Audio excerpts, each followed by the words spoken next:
अस्सलाम वालेकुम दोस्तों ये आप देख सकते हैं तस्वीर फ़राक गोरखपुरी साहब की। तो जो लोग भी उर्दू पोइट्री या गज़ल कभी पढ़ी या सुनी है या थोड़ी बहुत भी दिलचस्पी रखते हैं तो वो फ़राक गोरखपुरी साहब को बहुत अच्छे से जानते हैं, और ये उनके मुंह पे बहुत कड़ा तमाचा है जो लोग कहते हैं कि उर्दू सिर्फ मुसलमानों की ज़बान है। रघुपति सहाय फ़राक गोरखपुरी साहब एक हिंदू होने के बावजूद भी फेमस उर्दू पोइट रहे हैं। ठीक है, उर्दू की दुनिया में इनका बहुत बड़ा नाम है दोस्तों।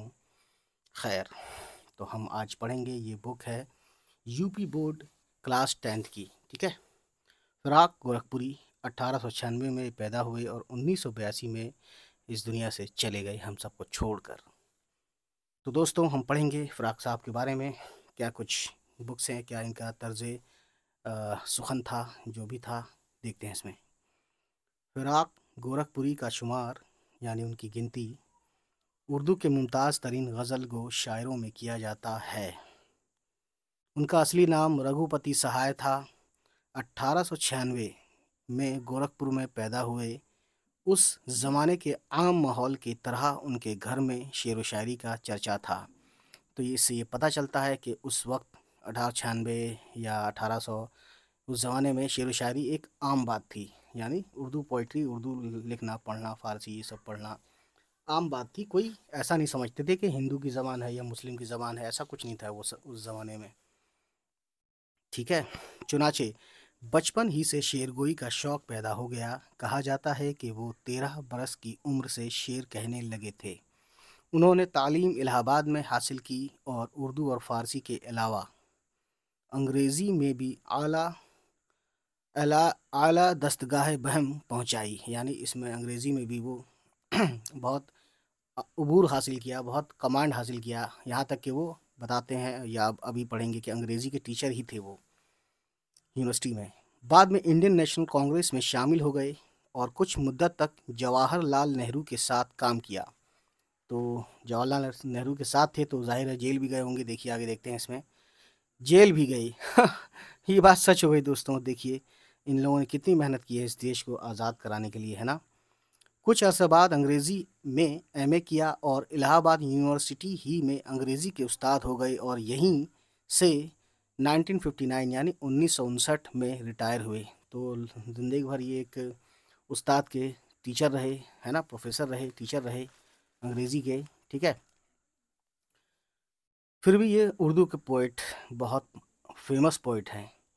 फ़राक गोरखपुरी के कलाम के कई मजमूए शाया हुए हैं, जिनमें रूह कायनात, तो ये उनकी बुक के नाम है जिसमें उनकी पोइट्री है ना, शेर व शायरी है, गज़लियात हैं, रमज़ो किनायात, गज़लिस्तान, शबनमिस्तान और गुले नगमा ख़ास तौर पर काबिल ज़िक्र हैं। काबिल ज़िक्र मतलब ये काफ़ी अहमियत रखते हैं।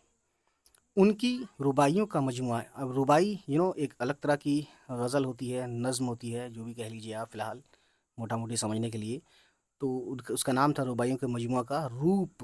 तो रूप फ़राक गोरखपुरी के रुबाई का मजमुआ है, भी बहुत मशहूर है। उर्दू में तासराती तनक़ीद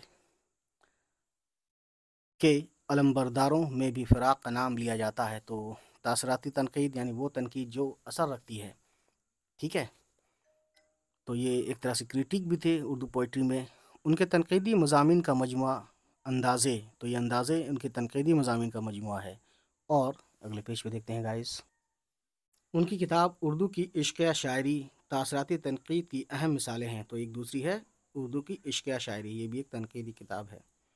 फ़राक गोरखपुरी को 1960 में साहित्य अकादमी अवार्ड दिया गया। कब दिया गया? साहित्य अकादमी अवार्ड 1960 में दिया गया। ठीक है, ये अपने आप में बड़ी बात है दोस्तों, ये बहुत बड़ा अवार्ड होता है इंडियन के लिए। ठीक है, 1968 में उन्हें पद्म भूषण का खिताब मिला, और पद्म भूषण भी मिला है, तो ये पद्म भूषण भी हैं। ठीक है, फ़राक गोरखपुरी साहब। और 1969 में मुल्क का सबसे बड़ा अदबी एजाज़ ज्ञानपीठ अवार्ड अता किया गया। तो ज्ञानपीठ अवार्डी भी हैं ये। ठीक है, इंतकाल से चंद माह पहले 1982 में उनको मोदी गालिब इनाम पेश किया गया। तो दोस्तों देखिए मोदी नाम कितना फेमस है। सबको पता था कि आने वाले टाइम में यानी 30 साल बाद जो ये मोदी गालिब इनाम दिया जा रहा है इनको, एक दिन मोदी नाम से हमारे वज़ीर आज़म भी होंगे इंडिया के। ठीक है, तो ये अपने आप में बड़ी बात है। ٹھیک ہے، اب دیکھتے ہیں آگے۔ فراق گورکھپوری نے غزلیں بھی کہی ہیں اور نظمیں بھی، لیکن بنیادی طور پر وہ غزل کے شاعر ہیں۔ ان کی شاعری میں تغزل کی ایسی لطافت یعنی کہ خوبی، خوبصورتی اور دلکشی پائی جاتی ہے جو اس عہد کے، اس تو نہیں کہیں گے، اس کہیں گے، کیونکہ لگ بھگ 30-35 سال پرانی بات ہے۔ 35 نہیں، ہاں 35 36 37 سال، 40 لپیٹے میں لے لیجئے، جو اس عہد کے دوسرے شعراء کے یہاں نہیں ملتی۔ شاعر کا پلورل ہوتا ہے شعراء، یہ اپنے آپ میں بڑی بات ہے دوستوں۔ ہندوستانی لہجہ اردو شاعری میں پہلے بھی تھا۔ فراق کا کارنامہ یہ ہے کہ انہوں نے خدائے سخن میر تقی میر کی شاعری روایت کی بازیافت کی، یعنی اس کو ریٹین کیا، اس کو بنائے رکھا۔ کس کو؟ جو ہمارے خدائے سخن کہے جاتے ہیں، میر تقی میر، ان کی شاعری کی روایت کو، ٹریڈیشن کو، ٹھیک ہے، اور صدیوں کی تہذیبی روح کو نیا تخلیقی اظہار دیا، ٹھیک ہے، اور اسے آج کے انسان کے دل کی دھڑکنوں سے ہم آہنگ کر دیا، یعنی ملا دیا۔ ایک طرف وہ انگریزی کے رومانی شاعروں، ورڈزورتھ، شیلی، کیٹس، یہ سب انگریزی پوئٹ ہیں انگلش کے، وغیرہ سے متاثر تھے، تو دوسری طرف سنسکرت شاعری کی کلاسیکی روایت کا بھی ان کی، سوری دوستوں دکھا نہیں، آپ کو دوبارہ پڑھنا پڑے گا۔ یہ کہتے ہیں کہ ایک طرف وہ انگریزی کے رومانی شاعروں، ورڈزورتھ، شیلی، کیٹس وغیرہ سے متاثر تھے، تو دوسری طرف سنسکرت شاعری کی کلاسیکی روایت کا بھی ان کے نظریہ جمال پر گہرا اثر تھا، یعنی سنسکرت سے بھی انہوں نے، یہ بھی ان سے بھی انفلوئنس تھے انگریزی کے علاوہ، ٹھیک ہے۔ فراق گورکھپوری کے بنیادی موضوعات، اب ان کے جو بیسک موضوعات تھے، ٹاپکس تھے، حسن و عشق تھا، انسانی تعلقات کی دھوپ چھاؤں تھی، فطرت یعنی نیچر تھا، اور جمالیات ہیں، وہ جذبات کی تھرتھراہٹوں، جسم و جمال کی لطافتوں، ہے نا، لطافتوں یعنی وہی جوانی، لطافت مطلب جوانی، تازہ پن، ہے نا، خوبصورتی، جو بھی کہہ لیجیے، اور نشاط و درد، نشاط مطلب خوشی، درد تو جانتے ہی ہیں، نشاط و درد کی ہلکی گہری کیفیتوں، یعنی کہ جو محسوس ہوتا ہے، کنڈیشن ہوتی ہے، اسے بولتے ہیں کیفیتوں کے شاعر ہیں، اور اردو شاعری میں اپنے لب و لہجے سے الگ پہچانے جاتے ہیں، ٹھیک ہے۔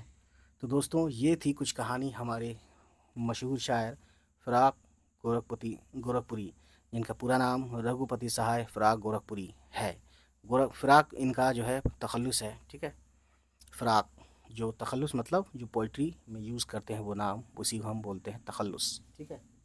تو دوستوں اسی وعدے کے ساتھ کہ ہم پھر آئیں گے، اور ان کی غزل آج بھی قافلہ عشق رواں ہے کہ جو تھا وہی میل اور وہی سنگ نشاں ہے کہ جو تھا۔ تو بس آج ہمیں دیجیے اجازت، چلیے ملتے ہیں، بائے بائے، ٹیک کیئر، خدا حافظ۔